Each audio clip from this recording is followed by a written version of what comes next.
Satelkar builders and developers Kankavli railway station लगत साकारत आहे समर्थ साई रेसिडेन्सी 6 मजली रेरा रजिस्टर इमारत। तुमच्या घराचं स्वप्न आम्ही पूर्ण करणार। साईट पत्ता समर्थनगर रेल्वे स्टेशन नजीक, तालुका कणकवली, जिल्हा सिंधुदुर्ग। वन्यप्राणी हल्ल्यात मृत्यू झालेल्या जनावरांचा पंचनामा करण्यास पशुवैद्यकीय विभागाकडून विलंब होतो। यामुळे अनेक शेतकऱ्यांना नुकसान भरपाई मिळत नाही। ही बाब लक्षात येताच सभापती सिद्धेश रावराणे संबंधित विभागाच्या अधिकाऱ्यांवर चांगले संतापलेत। पाहूयात। जनावर मेलं तर ती जबाबदारी कोणाची? साधा आणि सोपं उत्तर। तुम्हाला तो शेतकरी टपालात टाकेल? वन खातं का टपालात टाकेल? त्यांना पैसे द्यायचे नसेल तर वन खात्यापेक्षा तो शेतकरी तुम्हाला कळवतो ना फोनद्वारे। अहो शेतकरी कशाला सकाळी असतात ना, त्या गावामध्ये असतात ना। मला सांगा, तो कळवणार 100%। गरज त्याला कळवणार। तुम्ही हे म्हणणं चुकीचं आहे। शेतकरी कळवले तर राहणारच नाही, तुमचं डिपार्टमेंटचा आढावा बैठक वेगळ्या पद्धतीने अध्यक्षांच्या समोर घ्यायला लागेल। मी उपाध्यक्षांच्या कानावर घालतो काही होते ही उत्तर देताना चुकीचे देतात। अहो ज्या जनावरांचं ऍक्सिडेंट झालं त्याला आम्ही पुरलं, डॉक्टरांना 5:30-6 वाजता फोन केले जिवंत असताना जनावर। डॉक्टरने 8 वाजता मेसेज केला, साहेब मी जनावर म्हणजे त्याच्यावरती योग्य ती कारवाई झाली आणि जनावर आम्ही त्या शेतकऱ्याच्या गोट्यात सोडलं। हे उत्तर आहे तुमच्या डॉक्टरांचं। माझ्या बाबतीतला अनुभव सकाळी 5:30 ला ज्या जनावराला 6 वाजता मी जाऊन पुरलंय, एवढी तुमची निष्काळता आहे आणि तुम्ही सांगता का?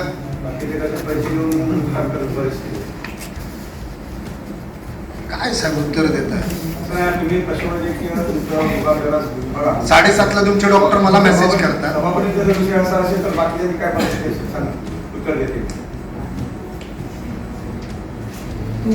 आता जी आहेत बघा साहेब, आता जी आहेत त्यांना सहकार्य तुम्ही करायचं।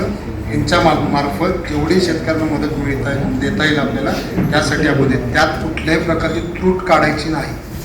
कुठल्याही शेतकऱ्याची त्रुट काढायची नाही, स्पष्ट सांगतो। त्यांना जे फॉरेस्टवाल्यांना पाहिजे ते द्यायचं, त्यांच्या पद्धतीने पुढे फॉलोअप करते। कारण अजिबात जर शेतकऱ्यांना त्रास झाला, जनावरं जर तालुक्यातली कमी झाली तर मग मी तुमचं नाव त्या थोडक्यात सोडणार, लक्षात ठेवा। साहेबांना तिथे जावं लागतं किंवा आमच्या संबंधी पाठवा ना साहेबांना। कधी?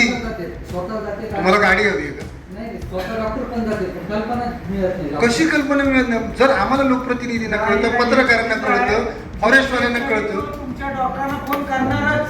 तो नुसता फॉरेस्टवाल्यांना फोन करून थांबत नाही। ज्याचा जनावर मारला जातो तो तुम्हाला पण फोन करणार आणि यांना पण फोन करणार। पण साहेब मला तुम्ही सांगा, काम कोणाचं आहे? तुमच्या जनावर कमी होणे काम कोणाचं आहे? आपल्या डिपार्टमेंटचं। शेतकरी ह्यांना न फोन करता थांबणारच नाही। तुम्ही हे चुकीची माहिती आहे। शेतकरी ह्यांना फोन करणार तुम्हाला। जर आपण लक्षात घ्या, आपल्या डिप्युटी पैसे जर त्यांच्याकडे जात असतील, ते जर पैसे आपल्याला मदत करायला तयार असेल, आपण फॉलोअप घेणं महत्वाचं आहे ना।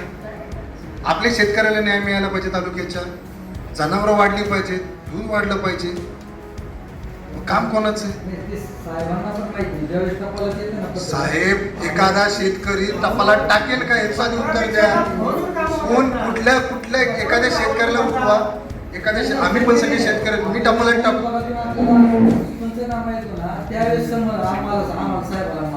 काय साहेब तुम्ही सांगताय? चुकीची माहिती देऊ नका। कृषी अधिकाऱ्यांना, कृषी विस्तार अधिकाऱ्यांना विचारा। साहेब तुमच्याकडे सकाळी एक गुडके नावाची व्यक्ती आली होती। पर्सनली मी त्या व्यक्तीला गेल्या 6 महिन्यात मला 2 दिवसापूर्वी ऑफिसमध्ये फोन आला, डिलीट नको ती काय बोलते का बघतो, त्याला पण सकाळी रिटर्न आली।